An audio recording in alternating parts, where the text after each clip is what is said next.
Pleasure to meet both of you, though. Nice to meet you, man. Do you want to introduce yourselves quickly? Yeah, my name is Nomi. I make beats for a few years now. Yeah. And mainly sample based, but I like to dive into different genres as well. So. Yeah. Introduce yourself as well, quick. Oh, yeah, my name is Eahwee. I'm actually Nomi's brother. I've been here like from the start. We've been seeing his growth.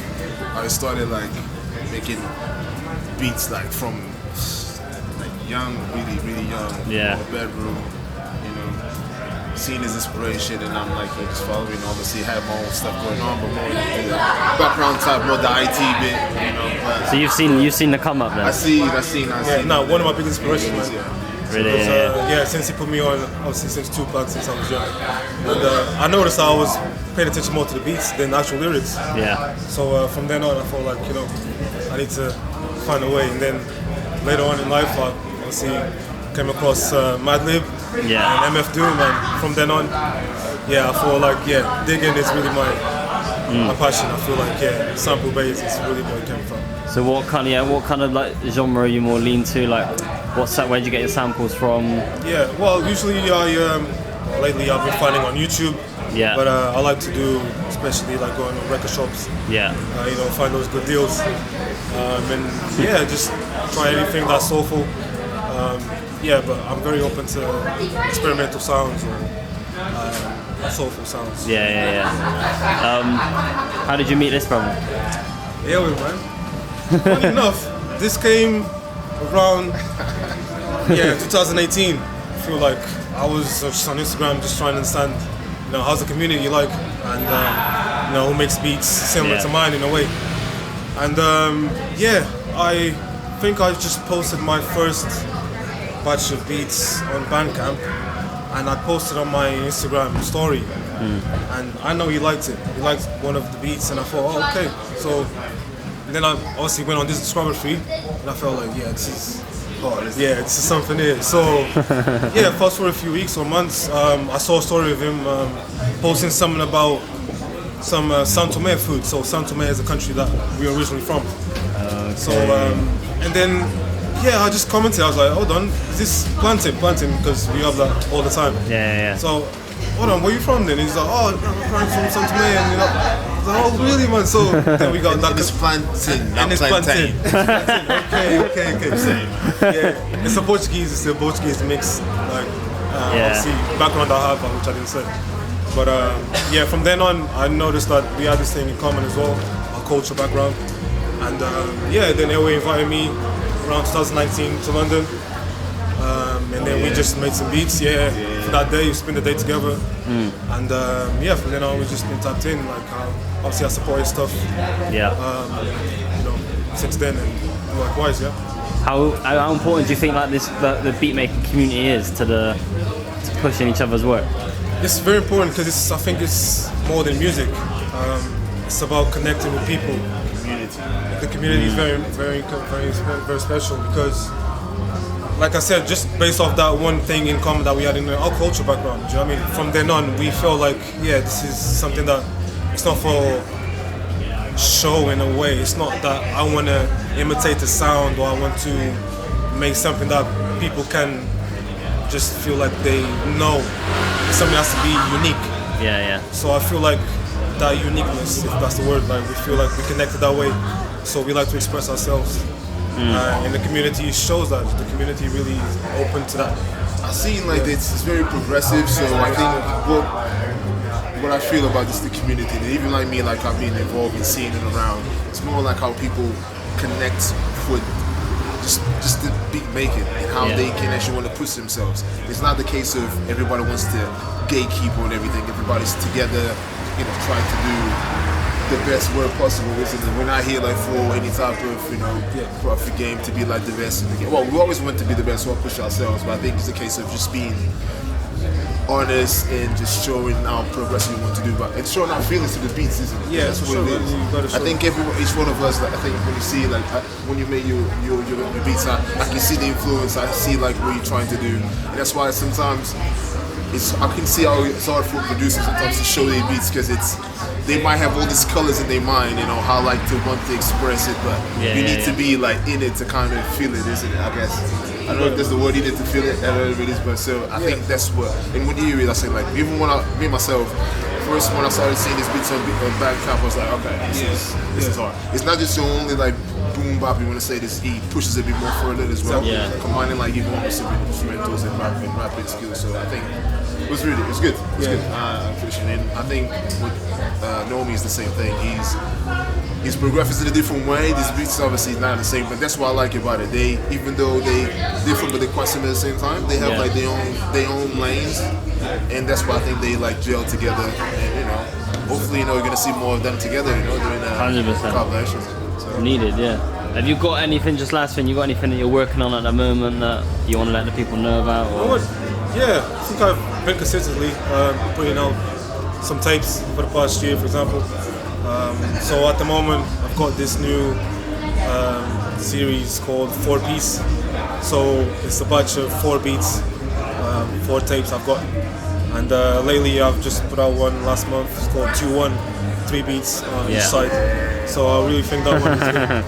And Cinto as well, because it's a mix of Portuguese and English heritage for sure. Do something like that, because the visuals on there will be mad. Yeah, Cinto means I feel in Portuguese, so in there you find some samples that are Portuguese based and some mixed with obviously UK things. So I feel like that was there to look out for if you feel like tapping in, man. Appreciate it. Respect, respect. A whole community around it. I'll show you guys the book, but it's literally that's what this is. You know what I'm saying? It's like, to me, this scene is like a modern day version of that. You know what I'm saying? Obviously, we still got more. We got jazz, but this is like the beat scene. Do you know what I'm saying? But contemporary to what we have today. 100%. We all connect and you know what I mean? Push each other and you know what I mean. Sometimes I purposely tease him. He doesn't know it. But I seriously get at him on purpose because I'm like, oh, this nigga. Okay, he's hard. I was gonna say that. This guy, he's hard. But then I'm like, you can do better. He's already done better, but he don't know it. I know it, but I'm just telling him he needs to do better because I want him to do better than what he's already done. Do you know what I'm saying? No, you have your own conversations on the phone, I come at him like on some teacher type shit. Do you know what I'm saying? I'm like, you could. Nah, man, this ain't it. You need to do da da da da. Do you know what I'm saying? But it's only because I'm trying to get him. Do you take that in? Do you take it in? Yeah, that one time I took it personal at one point, but then I thought, you know what, man? Let me take a step back because this is coming from it's a great place there. So it's about motivation, really, what he's saying about me. So that was the time that for a couple of days I was really trying to understand what he was trying to say. Really, And then it really helped. I clocked it like a few days after, and I thought, man, it makes sense. So he can't send me a beat without showing me how much he's progressed in his drum program. Like every single time he sends me something, he's like, it's a different version of what he sent me before. Do you know what I'm saying? So my thing is like, he will show me something and I'm like, I recognize that. So I'll be like, I recognize that, whatever, bro. Do you know what I'm saying? And then after that, he will come back different. He comes back different. And I'm like, okay, you see what I'm doing? And then he just gets better and better and better and better all the time. And one thing about him is that he's way more versatile than I am as a producer. Like he does drill, like trap, all that kind of stuff. Like he can make all them kind of beats. And then he finds ways to mix those styles with what we do. I feel like that's one of the things. One time, one of the beats of Tranquil, one of my beats, the very first beat, I sent you that first before I put out. And he sent me a beat that he's made in like 2016. Like, I've been doing this as well, man. And I thought, okay, this is pushing each other. So that chemistry there really felt obviously genuine. And I know that whatever input that he does, I mean, it's that healthy competition in it as well. Like I need that.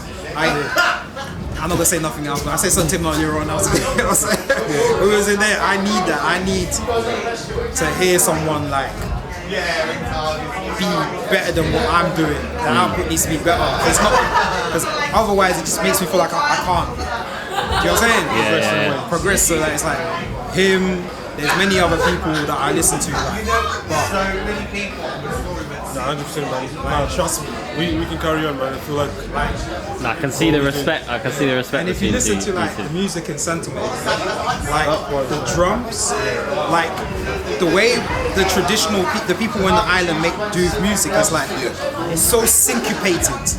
The music is syncopated, so it's like when people hear my music, they're like, oh, it's offbeat, it's because it's the syncopated melodies and drums, right? Yeah. But the syncopated beats comes from that. Do you know what I'm saying? It comes from Africa, bro. It's never like some random thing like, batida, yeah. All of our inspirations like kuduro, kizomba, they are all syncopated, like you said, zuku, yeah. So these rhythms are mainly, I see, from actual instruments like you got the batida, I'll just say like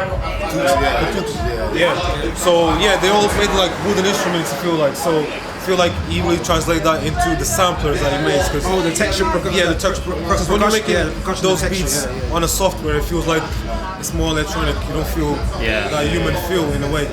So that's why when we use our samplers, you can feel that human. You capture it. But I don't feel that with him, Like I don't feel that it's like when I see these beats, I don't feel like it's really like I'm trying to feel like I can actually feel it, And it's hard to explain. That's why I'm talking about like textures and colors. And if I was like a deeper producer, then I would love to put that in mind. It's like every time I listen to some of these beats and it's different. I get different textures. I come up with different spaces. And it's so cool, like how you can express that in songs. Yeah. They do it like Back to back. Respect that. Anyway, man, those talk a few, man. People are gonna talk about it in a few years even more. We're gonna look back and say, even the artworks. No, check the artworks too, man. Fine. Yeah, the artwork. I was saying that to him. He's good at artwork, isn't it? The artworks are fine. Every artworks, I want to listen to it. Just of the hard work. Yeah, that's what I was saying earlier. Like, I'm like, this is. I'm being like. It pulls you in, innit? The artwork. Yeah. So that was, shout out to House Shoes. I saw a House Shoes post one time and he said, if your artwork isn't matching the music, I'm not going to want to listen to it. Like it's the artwork that makes people want to come in. So my thing is like, if you don't buy this for the music, you'll buy it for the artwork. If you don't buy it for the artwork, you'll buy it for the music. And that's my view, and it's like. And each one of them are catching me. Like it's one of Dr. Bird's one. And all of them was like, I'm like, I'm gonna listen to it. I just even like, and then I don't get disappointed with both. Yeah. It's a blend of references, isn't it? It's a blend of references that you can put together. When are you in? Are you in?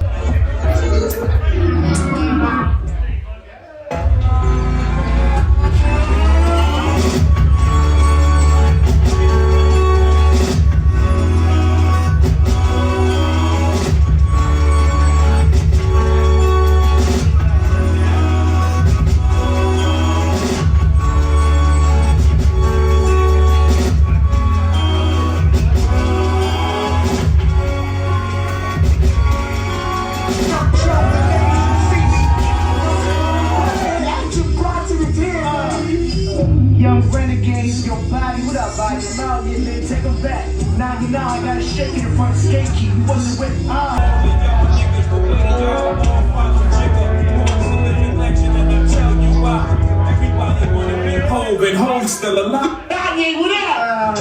Top 97 Funk Flex. Wow.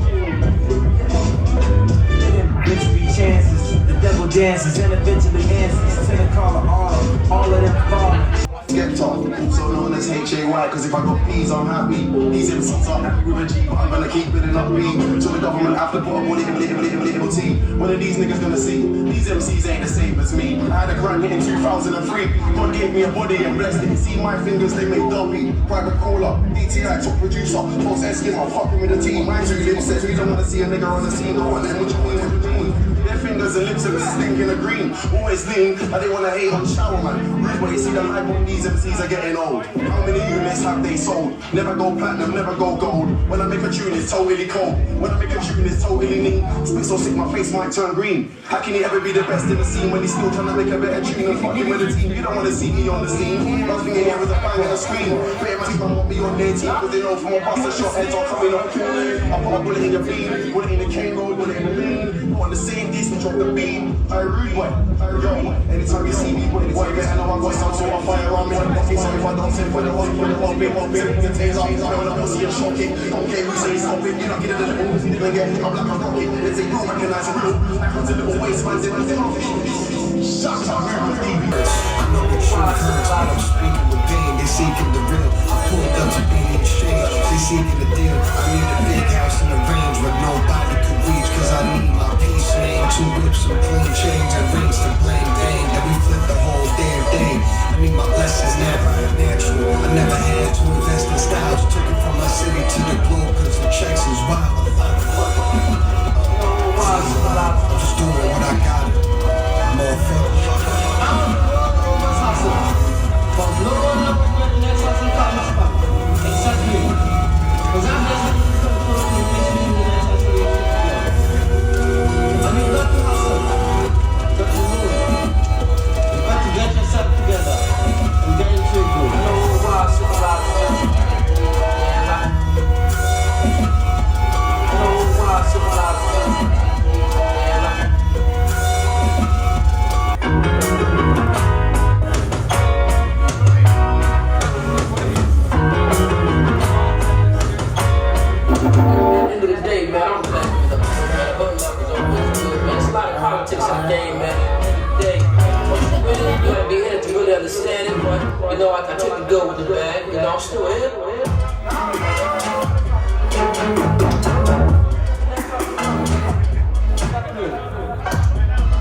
So yo, what up? It's Cosign. You're here in Birmingham City.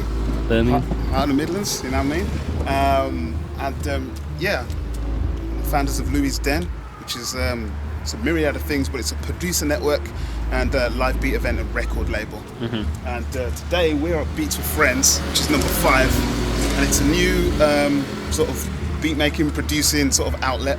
It's a little bit different from Louis Den Beat Cypher, which is what we did about a decade ago and had a run of successful events in Brom. Yeah. Kind of brought it back now for like the new age, new beat makers, new producers, and really doing something a bit different because the previous nights I did were more of a club night. This is a daytime thing, all ages, and it's a free event as well. I thought that was an important part of it. And the idea is just to get their heads down, man, and vibe. Yeah. Play their creations, share their beats, network, build, and one really important element was to make beats at the venue as well. Get that energy sort of flowing. I want to see NPCs lighting up on laptops, Ableton, FL Studio. I want people discussing tips and stuff like that. No gatekeeping. That's what it's about, man. Just trying to push the culture forward, man. There's lots of sick producers in the Midlands, in and around Birmingham, and all around the UK, really. Yeah. And outlets for this sort of thing are like scarce. So, 100%. So what I want out of it more so than anything is consistency. I just want to be around and keep doing this and have somewhere for producers to go. And it is a classic like build it and they will come type thing. This is I've only made this because this is the sort of thing I want to go to. You know what I'm saying? So, and it's not about the dough, because if it was, these things sort of fall apart quicker than they can even assemble with all the pipe dreams of turning over thousands or whatever. When you get with a venue, got to shout out Jason Winters, DJ and venue owner here. Yeah. He's let us come here and just do our thing because he remembers Louis Den from the first time round, and he just wanted the vibe back. So that's another important thing. You need to get in there with the venue and make sure they understand what it is you're trying to do. Because you know what, people come through, they pop their head around the corner, they don't really know what they're looking at.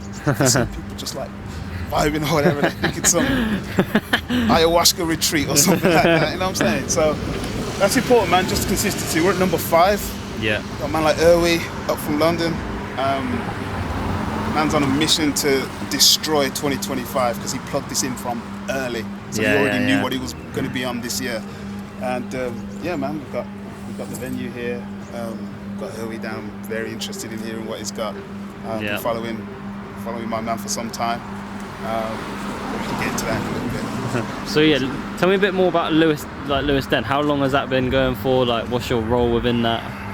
Geez, there's probably there will be people in the audience today, probably people whose beats I've played who may not have even been born when we first did the first Louis Den joint. So what happened was I ran a studio space in one part of Birmingham with my guy Sonny Jim, and we sort of had a deal where I'd engineer, and that was like my contribution to running the lab. And I'd record him. We'd record like 3 times a week, doing rap stuff, label stuff. And then in between those little windows where we weren't using the lab, I jumped in, got my producer friends down, and we just chopped up records, made beats, vibed. They smoked. I got contact highs, ate Haribo, you know what I mean? Prior to turning veggie. And man, we just vibed out, and then we just decided to film it, just to have a record of it. And this will give you an idea of how long ago that was. We uploaded it to MySpace. Wow. Boomer social networks. And just see who'd vibe with it, and then turns out producers know other producers. And so my boys Keller, Darren Paul, Rogue the Cask, we were all making beats, Percy Filth, and they just knew people, so they'd see the videos or before they were even called reaction. And the thing is, none of this was on purpose, it was just accidental. You know what I mean? Even when we jumped on the live streaming thing, you might remember a site called the name escapes me now, so I don't remember. It's going back a while. Ustream. Rings a bell. Right, you're gonna have to go on the web archive to find that out because IBM bought it and just killed it all. We were using Ustream, Blog TV, just to broadcast the sessions, just so other heads could watch it. You know what I mean? And this is before Twitch. This is before anything. We uploaded it on YouTube just because people could watch it. This is when YouTube videos could only be 10 minutes long. So without trying to sound like too much of a dinosaur, I haven't done that already. It was an online thing, producer network, and then we decided to do some live nights off the back of it. And then there's an offshoot to that. My man Andy Brown up in Edinburgh. We connected around the same era because he was friends with producers that I knew, S-Type and Jaisus, shout out to them, man, in Scotland. And we decided to do a producer series DVD, which is like an offshoot of the Louis Den thing, behind closed doors. It's 3 volumes of that. And basically, we went around Europe, we went around the UK, we went around LA and New York on the 3rd volume. And then children happened, so that slows down the output somewhat. But that's where we're going with that. And then basically now, many years later, I'm just starting everything back up again. We never really dropped it, but like trying to get some momentum. Monthly events or every other month and branch out. And that's a rich history right there. It's a super rich history. I've probably run out of tape, right? Let you change your memory card. So that whole community aspect is obviously very important to you. Like, how do you think bringing all the beat makers kind of back together, especially new age ones, is going to help? Well, it's a different time. I will say, like, the lines between genres are now even more molded and wavy and fluid than they ever have been before. Even now, like, people come down and say, well, I don't make boom bap. And it's like, it's not a boom bap event. You know what I mean? And that's the thing. It's got to the point now where you just can't say hip hop because people are thinking all of these offshoots. There wasn't drill when we started Louis Den. The trap sound was just coming in with that Justice League type sound and no samples and stuff. And then now samples have gone and come back. They've come back without drums. Like, it's just wild. So it's interesting because the era's always changed within beat-driven music. It's just beats to me, but. So it's interesting how these newer producers network, link up, it's just different. We've had a pandemic since then as well. 100%. You know, and I know that was like good 4 or 5 years ago. But you know, the beat makers probably love that because they just got their head down, well, isn't it? Yeah, like, and it's more like, you know, are people coming out? Do people want to come out anymore? Yeah, like, true, are people just doing stuff on Twitch and Discord or whatnot? But it's just trying to get like that bricks and mortar, you know what I mean? Yeah. People on seats, you know what I mean? Yeah. Feet on the floor type thing. So yeah, it's a slow build. This one's really good turnout. The one we did before was okay, slow burn. One before was okay, one before was dope. Like, it's just so trying to build it up and get some consistency. Nice. Hence the free event as well. Yeah, so that's an important part. In terms of your own music, the album you dropped recently, I wish I was here the whole time. Is that right? I was here the whole time. I was here the whole time. Yeah. Talk to me a little bit about that. Titled a little tongue in cheek, just simply because like I'll put some rap content out there. I love the title, bro. It's sick. And I'll see people say, I didn't even know Cosign raps. And it's like I care just as much about my bars as I do my beats. It's just like I'm not up in the camera except today.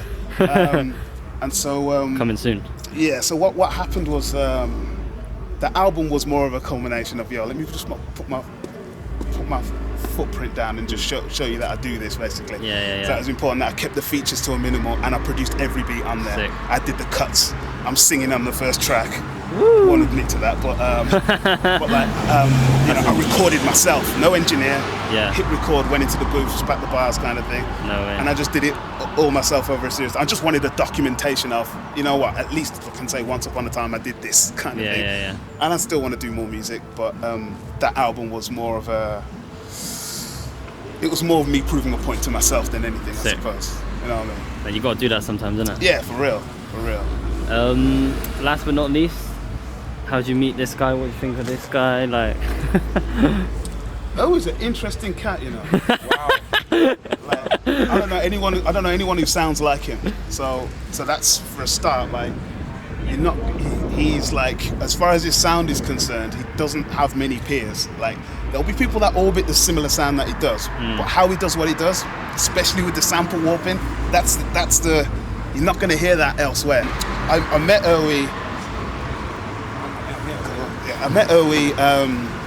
Over socials. But we didn't connect properly until the Battle Lab Festival in Brighton.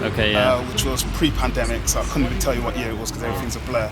But he actually won an online beat contest to have a beat set at this festival that my man Slop from Florida, he came over with a bunch of American producers and DJs, and basically it was a turntable festival over in Brighton that they did. I think they're partnered with Serrata, but I don't want to mess that up. And so it was a big DJ event, and Louis Den had a set there, and we had a guest slot which Joey filled in for. But yeah, man, like, it's this. What I really like about his sound, and it dawned on me at that event, it's like it was what he was doing with like 80s samples, and it was almost like the boom bap version of Chopped and Screwed. Right? But I don't want to say boom bap, but like it wasn't, it wasn't some Houston-ish, but like it was that sort of vibe to it, and I just didn't hear that anyway. Like, it's just, the sound is like an adventure, man. It was like real woozy. It was just a vibe. So that's how I got put on, man. To the genius there. And I really like what he's doing with this DIY approach to putting stuff out. Like, he is, in a good way, gatekeeping his art. You know what I'm saying? Like, you got to go through the front door if you want to get to the merch table. Do you know what I'm saying? There's not some label taking a crumb off and doing this. There's not some watered down thing coming on some streaming thing or whatever. He's doing it his way, and he's like, there's that barrier for entry. And I like what he's doing there. Most artists, when they come out, what they want to do is be noticed as much as possible, even at the expense of their art. You know what I'm saying? And that was at the beginning. Yeah. I'm not gonna lie, and I made a mistake, and we spoke about that earlier on. And you know with who, like. But like it's you got to get out there. You got to get out there, but you also need to control your brand. But at the same time, you don't want to throttle your brand so like no one sees you. So you've got to be everywhere, but in a calculated way as well, and like almost control the experience of your art. Well, he's got a beat set coming up very shortly. It's important that he gets to do it his way. You know what I mean? It's not plug in a USB and press play and then just go sit in the corner. Yeah. You know what I mean? So if my man's gonna bring some Sonar stuff or get the smoke bombs out or whatever, then it's whatever he needs to do. So that's what's missing, and that's what people need to tap into. That's before we even get into like one-of-ones or specialist merch or a live experience or whatever. Just like control your art, man.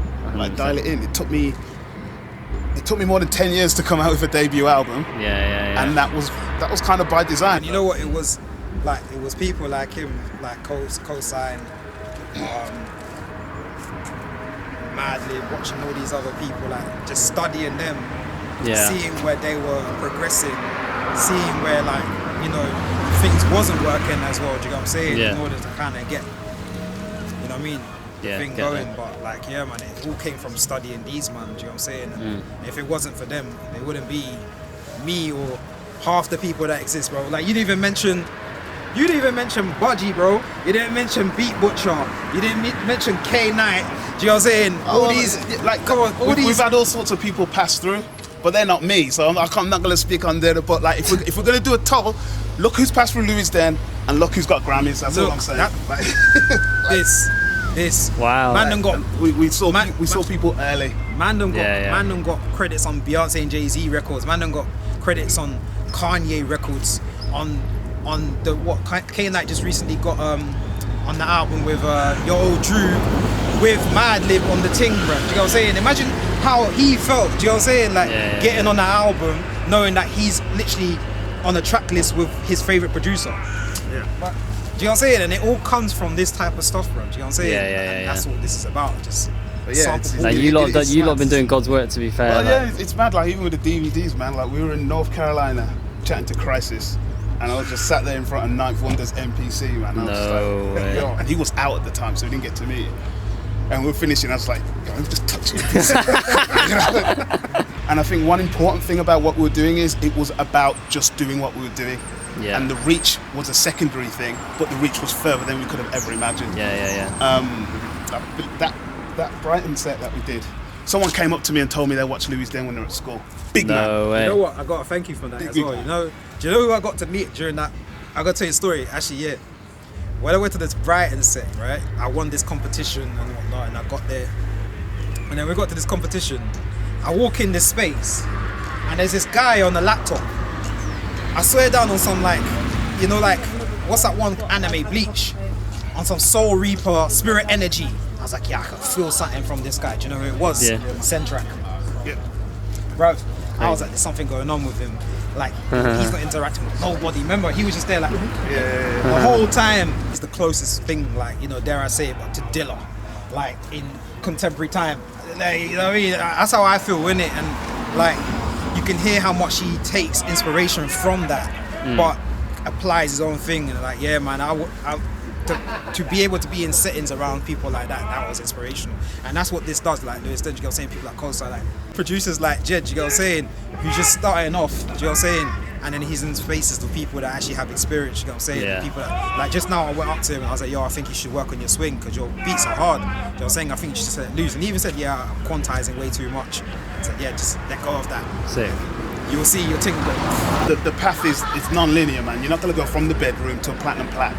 It can happen, but generally, like, it takes a village. You need other people to hear your stuff. You need to kind of let the ego go a little bit and just be all right for someone to say, yo, you need to work on that, or yo, your beats are a bit quiet, or something like that. That's the platform I want to create, really. I want it so producers are there swapping numbers, and then they're adding each other on the socials or whatever, and then they're doing the thing, and, you know, they'll go off and make a tape or something like that.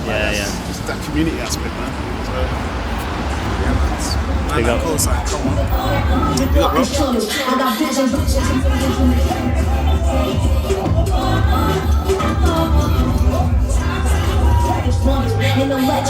Talk a little fast, but if you listen a little fast.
Together.